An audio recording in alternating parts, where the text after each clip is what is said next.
દિયોદર તાલુકા OBC અનામત વર્ગીકરણ સમિતિ દ્વારા ગુજરાતમાં ઓબીસી વર્ગીકરણ અમલમાં આવે એ બાબતે આવેદનપત્ર આપવામાં આવ્યું છે. ગુજરાતમાં કુલ 146 સમુદાયો ઓબીસી શ્રેણીમાં આવે છે, પરંતુ માત્ર 20 જેવા સામાજિક, શૈક્ષણિક અને આર્થિક રીતે સમૃદ્ધ સમાજો જ તેનો લાભ લે છે.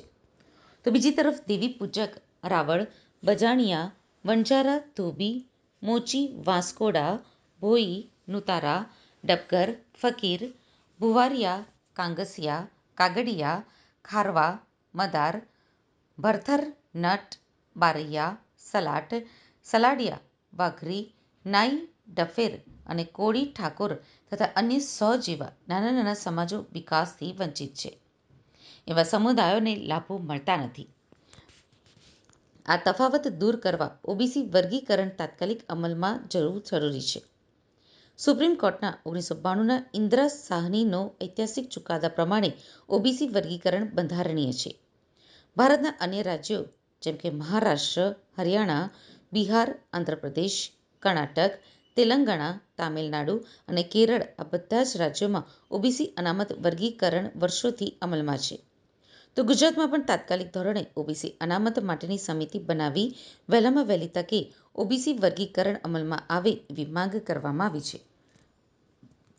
જેમાં તાલુકાના આગેવાનો, યુવાનો, સરપંચો, ડેલિગેટ તથા શિક્ષણ પ્રેમી લોકો હાજર રહ્યા હતા. આપવામાં આવ્યું છે. ગુજરાતની અંદર ઓબીસી અનામત વર્ગીકરણ સમિતિ દ્વારા આજે નાયબ કલેક્ટર સાહેબ શ્રીને આવેદનપત્ર આપ્યું છે, માનનીય શ્રી મામલતદાર સાહેબ શ્રીને આવેદનપત્ર આપ્યું છે અને માનશ્રી મારા ધારાસભ્ય શ્રી કેસરજી ચૌહાણ સાહેબને આવેદનપત્ર આપ્યું છે. મારી એક જ વાત છે કે 146 જે જ્ઞાતિઓ છે એની અંદરથી જે અતિ ગરીબ પછાત વર્ગ છે એવા લોકોનું સરકાર સર્વે કરાવે અને સર્વે કરાવી અને એની અંદર જે અતિ પછાત વર્ગ છે એ લોકોની અલગથી ઓબીસીના મતનું વર્ગ કરી અને અલગ ઓબીસી આપવા વિનંતી છે સાહેબશ્રીની. અને માનનીય શ્રી કે અમારા યુવાનો 12 પાસ કરી કોલેજ કરે છે, કોલેજ કરી છતાં 2 વર્ષ 3 વર્ષ તૈયારી કરે છે, છતાં પણ નોકરી લાગતા નથી ત્યારે ખૂબ દુઃખ થાય છે એ બાબતની અંદર અને અમારે ખૂબ એને હેરાન થવું પડે છે અને લોકો ભાગી પડે છે. એના માટે સરકારશ્રીની વિનંતી છે કે અતિ પછાત વર્ગનું સરકાર સર્વે કરાવી અને સર્વે કરાવી અને તાત્કાલિક સરકારને અમલ કરે એવી મારી વિનંતી છે. ઓબીસી વર્ગીકરણ સમિતિ છે એના દ્વારા અમે આજે દિયોદર તાલુકા ઓબીસી વર્ગીકરણ સમિતિ દ્વારા જે ગુજરાતમાં જે અતિ પછાત સમાજો છે એમના દ્વારા એમના માટે એમની માગને લઈને આવેદનપત્ર આજે મામલતદાર સાહેબ, પ્રાંત સાહેબ અને ધારાસભ્ય સાહેબશ્રીને આપ્યું છે. એમાં એવું છે કે ઓબીસી વર્ગીકરણ દરેક રાજ્યોની અંદર આખા દેશના 12 રાજ્યોની અંદર ઓબીસી વર્ગીકરણ શક્ય છે. જેમ કે ઓબીસી વર્ગીકરણ અતિ પછાત જે સમાજો છે એમના માટે અને જે સદ્ધર સમાજો છે એમાં દરેક રાજ્યની અંદર 2 ભાગ છે. એવા ગુજરાતની અંદર પણ ઓબીસી સમાજના 2 ભાગ પડે અને અતિ પછાત સમાજો છે આજથી વર્ષોથી કોઈ સરકારશ્રીનો કોઈ લાભ લીધો નથી, એવા લાભો મળે અને નોકરીમાં બી પછાત છે તો નોકરીમાં બી લાભો મળે એના માટે અમે આવેદનપત્ર આજે આપ્યું છે.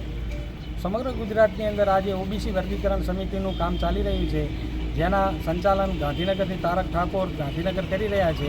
જે અનુસંધાને ઓબીસી વર્ગીકરણમાં જોઈએ તો હાલ જે ઓબીસીનું વર્ગીકરણ થયેલું છે તેની અંદર અમુક સદ્ધર વર્ગો જે નાના લોકોને કોઈ સહાય કે આ ઓબીસીનો લાભ મળતો નથી, એના અનુસંધાનમાં અમે એક સરકાર પાસે રજૂઆત કરીએ છીએ કે નાના લોકોને કોઈ વિભાજન કરો, કે જે ઇન્ટેરિયર છે વસ્તી ધોરણે ગણતરી કરી અને એનું અલગ વિભાજન કરો અને જેના કારણે નાના લોકો જે વાદી છે, ઠાકોર સમાજ છે કે દેવી પૂજક સમાજ છે, રાવળ સમાજ છે, ગોસ્વામી સમાજ છે, વણઝારા છે, ધોબી છે, મોચી છે, નાઈ છે, આ સમાજને જે કોઈ લાભ નથી મળતા ઓબીસીના એ લાભ મળે એના માટે કરીને આજે અમે આ રજૂઆત કરી છે.